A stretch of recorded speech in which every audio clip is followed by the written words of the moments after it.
Food service and organisation கூப்பிட்டுன்னு போயிட்டு அங்க checkup போட்டு அவனுக்கு அங்க சீல் வைக்கணும் சார். அவனுக்கு சீல் வைக்கணும். எத்தனை பேர் வீட்டுல எத்தனை பேருக்கு அந்த மாதிரி எல்லாம் ஆயிருக்குன்னு பாத்தீங்களா?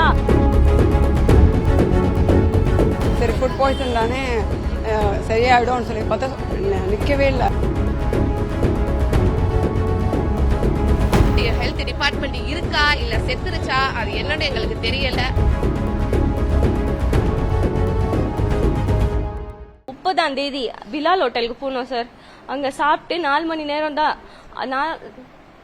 4 மணி நேரம் 4 மணி நேரத்துக்கு அப்புறமா எனக்கு என் புருஷனுக்கு என் குழந்தை அங்க இருப்பா பாரு. அந்த குழந்தைக்கு 3 இயர்ஸ் ஓல்டு பேபி அவனுக்கு என்னுடைய அம்மா அவங்களும் வீட்டுல இப்போதான் அட்மிட் ஆயிட்டு அவங்களும் போயிருக்காங்க. அவங்களுக்கும் எல்லாருக்கும் பச்சை கலர்ல பேதி ஸ்டார்ட் ஆயிடுச்சு. பச்சை கலர் பேதினா என்னன்னு சொன்னாங்கன்னா சிவியரா வயிற்றுக்குள்ள இன்ஃபெக்ஷன் ஆயிருக்குன்னு சொல்றாங்க.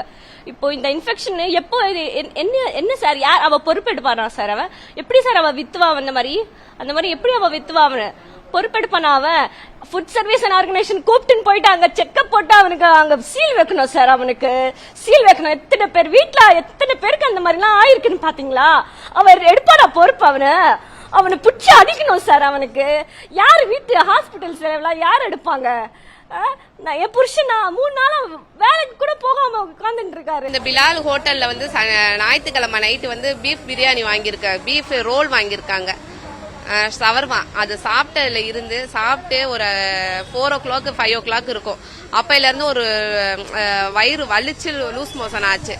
அதுக்கப்புறமா வந்துட்டு நாங்க பெருநாள் தொழுகை மறுநாள் ஞாயிற்றுக்கிழமை நைட்டு சாப்பிட்டுருக்காங்க. திங்கக்கிழமை வந்து பெருநாள் தொழுகை.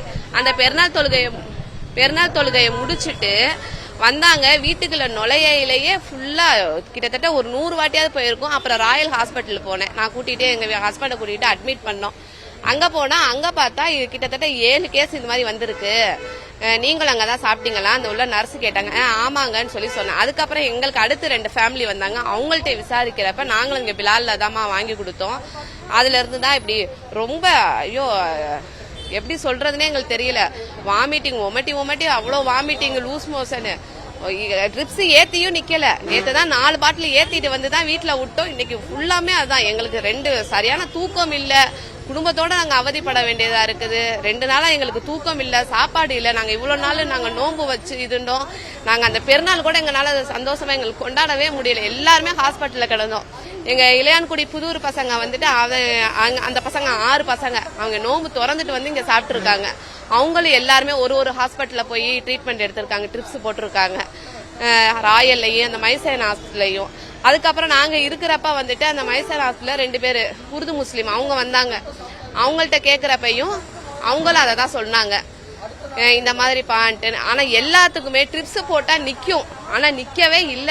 போய் எமர்ஜென்சில சேர்க்கணுமா இல்ல இதுக்கு அப்புறம் என்ன ஆகும்னு எங்களுக்கு அது ரொம்ப பயமாவும் இருக்கு, பதட்டமாவும் இருக்கு. என்ன பண்ணணும்னு எங்களுக்கே தெரியல.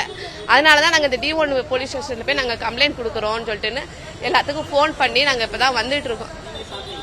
நாங்க சாப்பிடல, பசங்க மட்டும். ஏன்னா எங்களுடைய வீட்டுக்காரங்க, எங்க நாத்தனா பசங்க, அவங்களுடைய 2 பேரு எல்லாம் இங்க வேலை இந்த பெருநாளுக்கு திடல் தொழுகை தொழுகுவோம். அந்த வேலையை முடிச்சுட்டு பசிக்குதுன்னு வாங்கிட்டு வந்து சாப்பிட்டு இருக்காங்க. அட்மிட் நேத்து மத்தவங்க எல்லாம் பெருநாள போய் அட்மிட் ஆயிருக்காங்க. ஞாயிற்றுக்கிழமை ராயல்ல போய் அட்மிட் ஆயிருக்காங்க. 2 வாட்டி ட்ரிப்ஸ் போட்டிருக்காங்க. எங்க வீட்டுக்காரோட ஃப்ரெண்டு அவங்க இப்ப வர்றேன்னு சொல்லியிருக்காங்க. திருப்பி இப்ப கிரசன்ட்ல போய் ரொம்ப எமர்ஜென்சியா இருக்குன்னு கிரசன்ட்ல சேர்த்திருக்காங்க. நான் இந்த கம்ப்ளைண்ட் கொடுத்துட்டு நானும் இப்ப வேற இதுலதான் நான் போய் அட்மிட் ஆகணும், அட்மிட் பண்ணணும். அவங்க 3 நாள்ல லீவ்ல இருக்கான். இல்லை, அந்த ஞாயிற்றுக்கிழமை அந்த பெருநாள் முந்தின அன்னைக்கு தான் எங்களுக்கு இந்த மாதிரி எங்களுக்கு பெருநாள் அப்ப எங்களுக்கு வெளியே போறவே முடியல. ஏன்னா வந்து அந்த ஃபுல்லாமே நாங்க இதோட இதுல இருந்தோம், ஹாஸ்பிட்டல் அதுவும் அலைஞ்சிட்டு இருந்தோம். நேத்து வந்து பார்த்தோம், வந்து பார்த்தா பூட்டி இருக்கு. ஆனா எங்களுடைய பூட்டி இருக்குன்னு 2 பேர் வந்து சொன்னாங்க. திருப்பி எங்க ஹஸ்பண்டோடைய ஒய்ஃப் வந்து பார்த்துட்டு பூட்டி இருக்கு, ஆனா உள்ள 2 பேர் உட்கார்ந்து இருக்காங்க, திறங்கன்னா அவங்க திறக்க மாட்டேங்கிறாங்க, பேச மாட்டேங்கிறாங்க அப்படின்னு வந்து சொன்னாங்க. சரி, இதுக்கப்புறம் நம்ம இதுங்க முடியாது, நம்ம போய் D1ல கம்ப்ளைண்ட் கொடுப்போம். அதனாலதான் நாங்க இப்ப காலைல வந்துட்டு D1ல கம்ப்ளைண்ட் கொடுத்துருவோம்னு சொல்லிட்டு நாங்க வந்தோம். அவ்வளவுதான். இது டிபார்ட்மெண்ட். ஆமா, என் பேரு ஜும்மாலா. டிபார்ட்மெண்ட் அந்த ஆபீஸ்க்கு வந்து நாங்க சரி இந்த மாதிரி ஃபுட்டு இதெல்லாம் வந்து இது பண்றாங்களேன்னு சொல்லிட்டு நேத்து நாங்க மெசேஜ் போன் இதுல யூடியூப்ல நெட்லலாம் பார்த்து நம்பர் எடுத்து கால் பண்ணோம். கால் பண்ண முடியாது, வாட்ஸ்அப்ல இமெயில் அனுப்புங்கன்னாங்க. வாட்ஸ்அப்ல நாங்க அனுப்பணும், ஒரு ரெஸ்பான்ஸுமே இல்ல. ஒண்ணுமே வரல. இந்த போன்ல தான் இருக்கு பாருங்க, ஒண்ணுமே வரல. திருப்பி நேத்து ஃபுல்லா நாங்க ட்ரிப்ஸ் ஏத்தியும் அது நிக்கல, போயிட்டு வந்துட்டு இருக்கிறாங்களேன்னு சொல்லிட்டு காலைல 3 மணிக்கு நான் அந்த மெசேஜ் வாய்ஸ் போடுறேன், இந்த மாதிரி இருக்கு, எமர்ஜென்சியா இருக்குங்க அப்படின்னு. அதுக்கும் ஒரு ரெஸ்பான்ஸும் இல்ல. அந்த ஃபுட் ஹெல்த் டிபார்ட்மெண்ட் இருக்கா இல்ல செத்துருச்சா அது என்னன்னு எங்களுக்கு தெரியல. இது வந்து முதலமைச்சர் ஸ்டாலின் அவர்களுக்கு போகணும். எங்களுக்கு என்ன சொல்றது எங்களுக்கு ஒண்ணுமே புரியல. 1 மந்த்தா நோன்பு வச்சுட்டு இருந்து லாஸ்ட் 10 days ஃபுல்லா விடிய கண் முழிச்சு இபாதத் செஞ்சு இருந்தனால அந்த மாதிரி ஏதோ சூடு தாக்கிடுச்சு அப்படின்னு நினைச்சு ஹோம் ரெமெடிஸ் எல்லாம் பண்ணி பார்த்தோம். ஆனால் எதுவுமே கேட்கல. அப்புறம் ஃபைனலாக தான் ராயல் ஹாஸ்பிட்டல் இங்கே அங்கே கூப்பிட்டு போகும்போது பயங்கரமாக இன்ஃபெக்ஷன் ஆயிருக்கு, ஃபுட் பாய்சன் ஆயிருக்கு அப்படின்னு சொன்னாங்க. சரி ஃபுட் பாய்சன் தானே சரியாயிடும்னு சொல்லி பார்த்தா நிற்கவே இல்லை. அங்கே சலைன் போட்டாங்க, அப்புறம் இது மெடிசன் கலந்த சலைனும் போட்டாங்க 2 பாட்டில் எல்லாருக்கும். ஆனால் சுத்தமாக நிற்கவே இல்லை. திருப்பி வீட்டுக்கு வந்தோம், அதே மாதிரி தான் இருக்கு. டிஸ்சார்ஜ் ஆகி வீட்டுக்கு கூப்பிட்டு போயிடலான்னு சொல்லி ஹாஸ்பிட்டலில் சொன்னாங்க. இது மனசு தாங்காமல் எங்கள் கூட சேர்ந்து அட்மிட் ஆன ஒரு பேரண்ட் வந்து அவங்க பையனோட நிலைமையை பார்த்து இது பண்ண முடியாமல் இந்த ஹோட்டலுக்கு ஃபோன் பண்ணி கேட்டதுக்கு அவங்க ரொம்ப ரூடாக ஆன்சர் பண்ணியிருக்காங்க.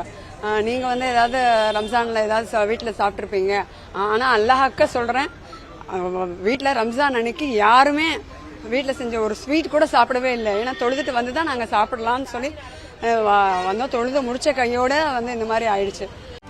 செய்திகளை உடனுக்குடனும் துல்லியமாகவும் தெரிந்து கொள்ள சப்ஸ்கிரைப் பண்ணுங்க.